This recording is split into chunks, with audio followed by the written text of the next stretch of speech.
Ewan ko kung nakita nyo na tong bagong luxury brand. Luxury. May air quotation marks. Yung bahay kubo na brand. Meron silang sold out! What? What? Sold out?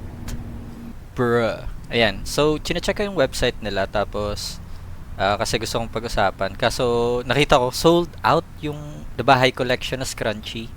I think ito yung ito yung worth 12,000 na collection. Sino bumibili nito? Dahil pala 100% mulberry silk. Tapos, ano ba to? Insampagita, cocoa, buko, and isla. Anong meaning niyan? Yan ba yung ingredients or something? Color! Sampagita, cocoa, buko, and isla. So, alin dito yung isla? Itong blue? Blue? Diba? Wait, ano bang kulay ng... Sampagita is white. White. Tapos, cocoa, brown. Buko, ito. So, ito yung isla. Bakit blue? Ito pala. Hindi. Diba? Ayan yung pricing pala. 11,400 pesos. Para dito sa 1, 2, 3, 4, 5. Oh, tapos headband na worth 1,100. Slick back your hair with our classic headband design. 88% cotton. Kaya pala. Grabe. 4 plus 4. 8 ang makukuha mong item dito. Worth 11, 12 plus yung magandang box. So, apparently, ang may-ari nito si Christina Nadine. Christina Nadine. Isang, I don't know kung ano siya. Ano ba siya? Christina Nadine is a Filipina-British model based in LA. Was work for brands such as Louis Vuitton, blah blah blah, blah blah blah.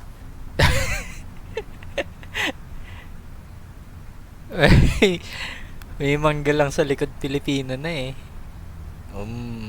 Nice. So, okay naman yung modeling niya. Bakit bigla siyang... Kasi, ang bibili lang naman itong mga items na to, yung mga, most probably, yung mga influencers dito eh. So, kung yun naman yung minamarket, yun naman yung kinikater niyang mga tao, para sa akin okay yun. Kasi deserve nila yan eh. Pag binili mo to, deserve mo ma-scam. 12,000 para sa 8 pieces na headpiece na linagyan lang ng bahay kubo brand. Ito. Growing up in the 90s, my mom would complete growing up in the 90s. Her outfits with oversized and elevated hair accessories. For sure, hindi ganito yung presyo nun. Kasi nabibili lang naman to. Magkano ba? 50 pesos?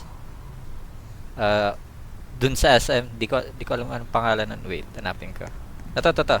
Yung Broadway Gems. Ayan. Worth 50, 75 siguro, 20. Tapos, lagyan mo na lang ng di na bahay kubo kasi brand yun na yun. Madaming nagsabi na hindi naman daw kayo yung target audience or something. So, sino yung target audience? Yun nga, malamang yung mga influencers and stuff. Pero, I think, kahit siguro mapera ka, tapos bibili ka ng 12,000 worth ng hairpiece. May bibili nito eh. Pero most of the buyers daw, di naman taga PH. Buti ko hindi siya nag-loosen up, tapos pag linagay mo sa buhok mo, automatic na something na. Pero yun naman kasi parang up to debate naman pag ganyan eh. Kasi pwede mo rin masabi sa mga damit na parang plain white t-shirt lang ng anong brand nga yung kulay pula.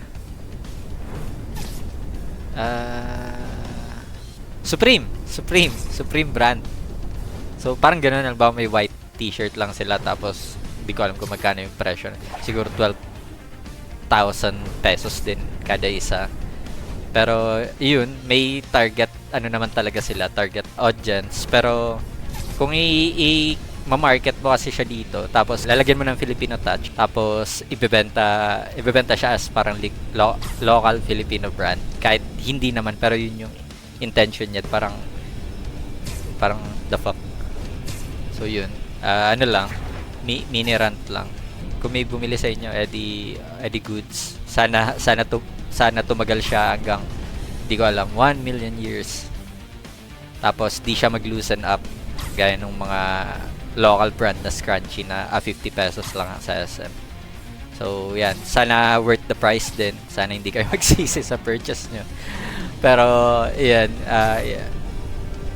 di nyo ako mabiblame kung sabihin ko na pag bumili kayo niyan, di ako maaawa kung after, I don't know, 4 months, loosen up na yun tapos magre-reklamo kayo.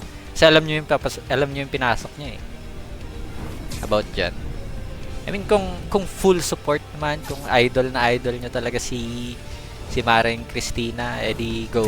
Sa akin lang, advice lang. Financial advice. Kung gusto nyo lang naman ng scrunchy, parang mas maganda pa if bumili na lang kayo sa legit na local stores dito sa PH. Hindi nga kailangan dun sa mga SM stores. Kahit sa market, kung saan kayo dyan pumunta, palagi naman merong accessory store sa lugar. Kahit nga yung sa labas ng school lang, merong nagbebenta ng mga Pogs, mga Beyblade and stuff. Tapos dun sa kabila may mga pencil. Andun na yung mga scrunchies dun. Siguro yung 12,000 mo, sulit na yan panghabang buhay kung dun ka bibili. Good luck kay Miss Christina. Sana mag-prosper yung business niya. I mean, parang nag-prosper naman niya kasi sold out na. Yung box, yung collection, I mean. Pero yung individual, if gusto nyo, go, bili kayo.